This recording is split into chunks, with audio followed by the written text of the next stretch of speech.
ভালোবেসে যদি আমরা মুরব্বীদের সাথে ভালো ব্যবহার করি, আপনার আমার নবীকে ভালোবেসে যদি হুজুর রাসূলুল্লাহর প্রেমে 10-20 জন যুবক ঐক্যবদ্ধ হয়ে সকল খেলাধুলা ওয়াহিয়াত কাজ ছেড়ে দিয়ে ভালো কাজের জন্য ইউনিটি গ্রহণ করি, তবে কি হবে? আল্লাহ রাসূল আল্লাহর হাবিব বলেন, তোমাদের এই ওয়াহিয়াত কাজ থেকে ফিরে এসে নেক কাজে শরীক হয়ে যাওয়া, এই তওবার মাধ্যমে আল্লাহ রাব্বুল আলামিন তোমাদের দিনের রাতের ছোট বড় প্রকাশ্য অপ্রকাশ্য সকল গুনাহ কাদাকে আমার আল্লাহ মাফ করে দেবে।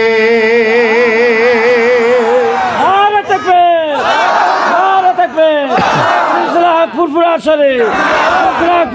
শরীফ আহলে সুন্নাত ওয়াল জামাত নারে তাকবীর। এমন এক রব আমার আল্লাহ, এমন এক নবী আমার নবী। ও বাবা না নওজোয়ান তরুণেরা, আমার আল্লাহ আপনাকে আমাকে যত ভালোবাসে এত ভালো দুনিয়ার কেউ বাসে না। আমার নবী আপনাকে আমাকে যত ভালোবাসে এত ভালো দুনিয়ায় আর কেউ বাসে না। শুধু আমরা হুজুররা দোজখের ওয়াজ করি, হারামের ওয়াজ করি, মানুষকে ভয় দেখায় না বাবা না। আমার আল্লাহর জান্নাত হলো 8টা, আল্লাহর জাহান্নাম হলো 7টা। আল্লাহর রাগ থেকে গজব থেকে দয়া বড় বেশি। ও নওজোয়ান তরুণেরা, আমি তোমাদের ভাই হয়ে বলে যাই, আসো আমরা সবাই একসঙ্গে নবী নবী করি, একসঙ্গে ইয়া নবী করি।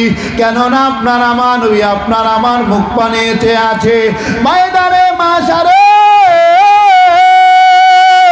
বাবা আদম আলাইহিস সালাম হুজুর আমার সবুজ জুব্বা পরে আল্লাহ তাআলার আরশ আজিমের পাশে টিয়া নিয়ে বসে যাবেন। এতে টাইমে উম্মতে মুহাম্মাদীকে একজন ফেরেশতা ধরবে, টেনে টেনে টেনে টেনে জাহান্নামে নিয়ে যাবে। জাহান্নামে নেওয়ার সময় বাবা আদম আপনার আমার নবীকে ডাক দিয়ে বলবেন, ইয়া আহমদ, ইয়া আহমদ বলে ডাকতে লেগেছেন। বাবার আপনার আমার নবী বাবা আদম সফিউল্লাহ ডাকে জবাব দিয়ে লব্বাইকা ইয়া আদম বলে হাজির হয়ে যাবেন। বাবার আমার বাবা আদম বলবে, ও বাবা আদা, ও বাবা মুহাম্মদুর রাসূলুল্লাহ সাল্লাল্লাহু আলাইহি ওয়াসাল্লাম হুজুর রাসূলুল্লাহকে ডাক দিয়ে বলবে, ওই যে আপনার একজন উম্মতিকে আল্লাহর আযাবের ফেরেশতারা ধরে নিয়ে যায়। আহা বাবা, চিৎকার দিয়ে বলুন, সেই কঠিন দিনেতে আমার নবী ছাড়া কেউ হবে না। আর জোরে বলুন, হবে। বহু মৌলবীকে আজকে পাবেন, বহু মৌলবীকে হাজারে হাজারে শয়ে শয়ে পাবেন। ওরা আপনাকে আমাকে বোঝায় কোনো পীর লাগবে না, কোনো অলি লাগবে না, কোনো নবী লাগবে, ডাইরেক্ট আল্লাহ, ডাইরেক্ট আল্লাহ। তুমি যে ভাই ডাইরেক্ট আল্লাহ দেখাচ্ছ, তুমি কি ডাইরেক্ট আল্লাহ থেকে দুনিয়া আসতে পেরেছো? পেরেছি না। কিভাবে? মায়ের পেটে ডাইরেক্ট কি? হ্যাঁ, ডাইরেক্টই দিয়েছে মা বাবার মাধ্যমে। আমি যদি বলি ভাই আমাকে একজন একটু খেজুরের রস খাওয়াবেন কি, বলেন হুজুর আসুন, ওই যে রাস্তার ধারে কত আমাদের খেজুর গাছে লাগিয়েছে, ওখান থেকে পারবো। এরে আমি খেজুর গাছ থেকে নয়, রস খাবো। হুজুর আপনি এটা বোঝেন না, রস আল্লাহ দেয় খেজুর গাছের মাধ্যমে। যদি বলবেন না সুবহানাল্লাহ। আমি একটু দুধ খাবো, বাবার আমাকে একটু দেবেন না? হুজুর অবশ্যই দেবো। হুজুর আমাদের বাড়িতে গাভী আছে, ও সকালবেলা যখন দুধ দহন করবেন আপনাকে দেবো, যত পারেন খাবেন। না আমি গাভী থেকে নেব না। হুজুর আপনি কি এত বোঝেন না, দুধ আল্লাহ দেয়, গাভীর মাধ্যমে দেয়।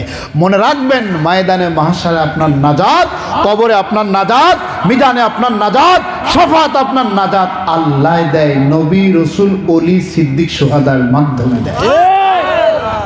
কোরআন হাদিসের মূল কথাটা বলে দিলাম, রাগ করলেন কি? এটাকে বাংলায় বলে মাধ্যম, ইংরেজি মিডিয়া, আরবি ওসিলা। আরবি এটা কোরআন হাদিসের বাইরে নয়। তো বাবা আদম যখন বলবেন, আপনার আমার নবী ফেরেশতাকে বলবেন, এই ফেরেশতা আমার উম্মতকে ধরে কই নিয়ে যাও। তখন ফেরেশতা বলবে, হুজুর নেকির পাল্লা ওজন করা হয়েছে, হুজুর গুনাহটা বেড়ে গেছে, সওয়াব হালকা হয়ে গেছে, হুজুর তাই টেনে নিয়ে যাচ্ছি। আল্লাহ রসুল বলবেন, আমার সামনে ওজন দাও। যখন দেবে আবার গুনার পাল্লা ভারী, নেকির পাল্লা হালকা। আমার নবীর মন খারাপ হলে কে কষ্ট পায় বলুন তো? আর জোরে। আমার নবী সেই সময় কি করবেন? নিজের বাম হাত মুবারক, দাড়ি মুবারক ধরবেন, ধরে আল্লাহকে বলবেন, আল্লাহ কিয়ামতের ময়দানে না আপনি আমার সাথে ওয়াদা দিয়েছেন, আমাকে বলেছেন কি?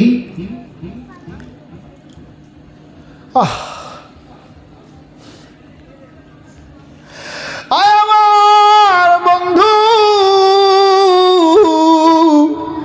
আমার প্যারা, আমার চাঁদমু, আমার হাবিবি, ময়দানে মাশারে লক্ষ লক্ষ নবী রাসূলদের সামনে, সকল আম্বিয়া ওলায়ে ইকরামদের সামনে আপনার উম্মাত উম্মাতিকে আমি অপমান করব না।